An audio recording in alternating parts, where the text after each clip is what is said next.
নমস্কার বন্ধুরা, আশা করি আপনারা সকলে ভালো আছেন। কাকলি কিচেনে সকলকে স্বাগত। আজকে বানিয়েছি সবচেয়ে সহজ পিঠা, তক্তি পিঠা।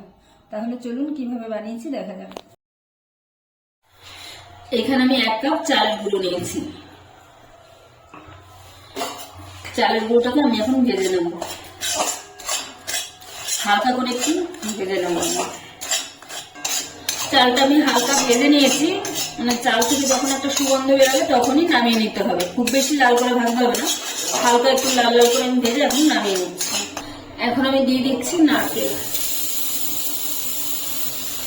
2 কাপ নারকেল দিয়ে দিলাম। এখন দিয়ে দিচ্ছি আমি গুড়, 2 কাপ নারকেল আর 2 কাপ গুড় দিয়ে দিলাম। এখন নারকেল আর গুড়টাকে লো ফ্লেমে রেখে জাল করে নেব।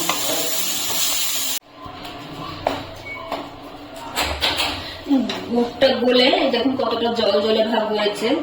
এখন আমি 1-2 মিনিট জাল করে একটু আঠালো আঠালো করে নেব। একটু আঠালো ভাব আসলে তারপরে আমি চালের গুঁড়োটা দেবো। একটু আঠালো ভাব চলে এসছে, এখন আমি চালের গুঁড়োটা এর ভিতরে দিয়ে দিচ্ছি। চালের গুঁড়োটা দিয়ে ভালো করে মিশিয়ে নিতে হবে।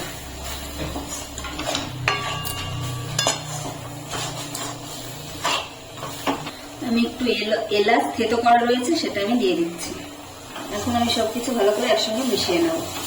এর মধ্যে কিন্তু কোনো জল দেব না, এমনি গুড়ের জলেই হয়ে যাবে। এখন আমি এটাকে একদম শুকনো করে নেব, জাল করে।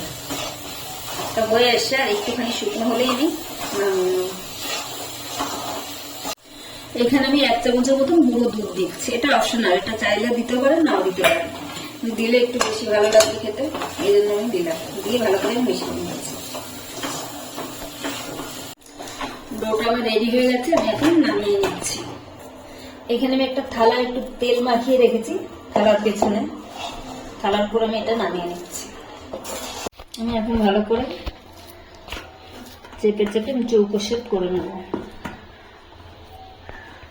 আমি সুন্দর করে চৌকো সেট করে নিয়েছি। এখন আমি 10 মিনিটের জন্য এটাকে রেখে দেবো সেট হওয়ার জন্য, তারপরে আমি কেটে দেখাচ্ছি। এখন আমি ছুরি দিয়ে একটু ডিজাইন করে নিচ্ছি। আপনারা এমনি প্লেনও কেটে নিতে পারেন। আমি একটুখানি ছুরি দিয়ে দাগ দাগ দিয়ে একটু ডিজাইন করে নিচ্ছি।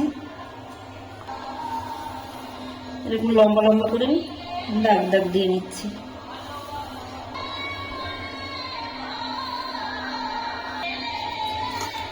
এখন আমি কেটে নেব।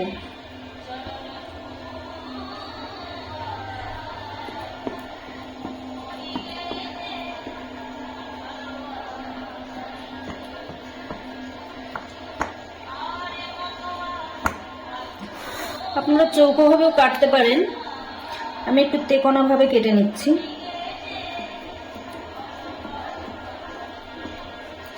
এভাবে নিয়ে এভাবে।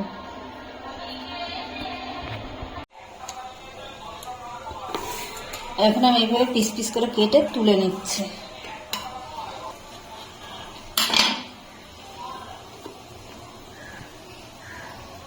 এই দেখুন, এভাবে আমি তুলে নিচ্ছি। পিঠেগুলো একটা প্লেটে আমি সাজিয়ে নিয়েছি। এখন আমি একটা ভেঙে দেখাচ্ছি কেমন হয়েছে।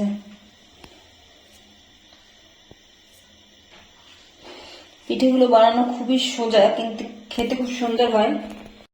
রেসিপিটি আমার তৈরি হয়ে গেছে। ভিডিওটি যদি ভালো লাগে তাহলে একটা লাইক করবেন, সাবস্ক্রাইব করবেন এবং কমেন্টে জানাবেন কেমন হয়েছে।